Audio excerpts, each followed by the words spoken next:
I got a chance some years ago to put my beliefs into action. I decided to run for the United States Senate. I had not run for office before. I do not consider myself a politician, a professional politician. I put term limits on myself and lived up to them. I always thought that it would free me up to do what I thought was right, so if they decided to bring me home a little early, it'd be all right. I was coming home anyway.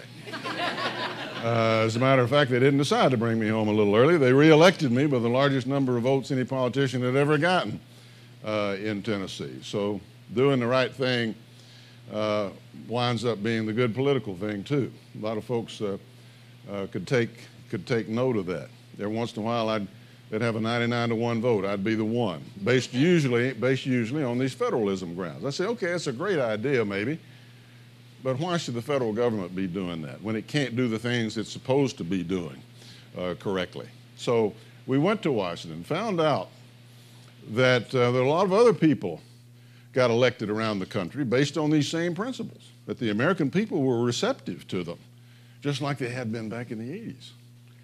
And we were able to cut taxes 5 major times. We passed welfare reform, something that had been kicking around for many, many years up to that point. We balanced the budget 4 years in a row.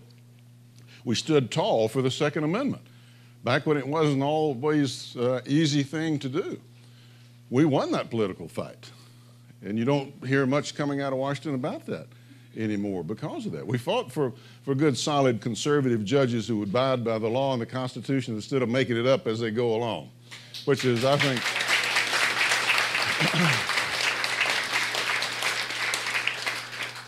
and I compiled a 100% pro-life voting record, which is the reason that the National Right to Life folks and the Citizens for Life in South Carolina have endorsed me, and I'm very, very proud of that.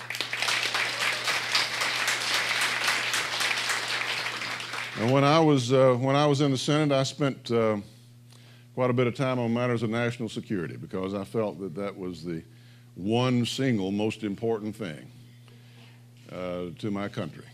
If you can't secure the safety of a country's people, you can't really do anything else. So I served on the Intelligence Committee. I traveled the world. I met with people like President Musharraf in Pakistan. I've seen that part of the world. I understand the nature of the world that we're living in and the global nature of the problem we're dealing with radical Islam having declared war on us. Iraq is a front in that war. So is Afghanistan. We're going to win. We're going to win. We're going to be able to start bringing troops home as a part of a successful scenario. And because of that, America is going to be safer.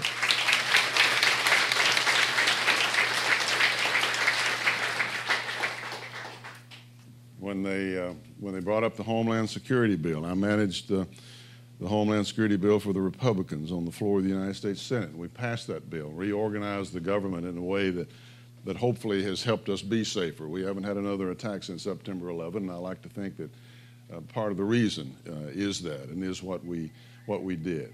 So I've been there, and it makes me think as we go down this presidential road here, and all the issues that we've got before us, and all the things that we talk about, that when you get right down to it, people ought to consider when our worst enemy is sitting at the table, negotiating table or bargaining table. You can take this literally or figuratively, but when our worst enemy is sitting at the table thinking about what he might could get away with in terms of the United States of America and what he might could do to the United States of America, who do we want sitting on the other side representing us looking across the table at him? Because when you get right down to it, when you come up with your answer on that, you're probably answering who you ought to support for President of the United States. Now, when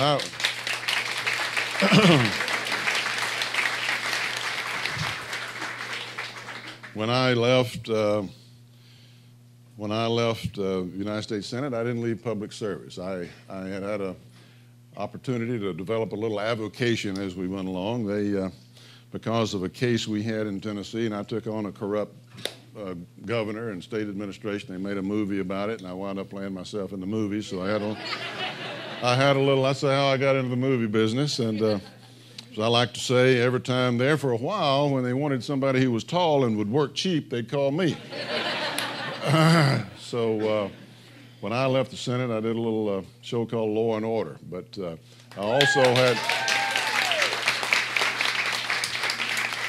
Still kind of like the sound of that, don't you? Yeah.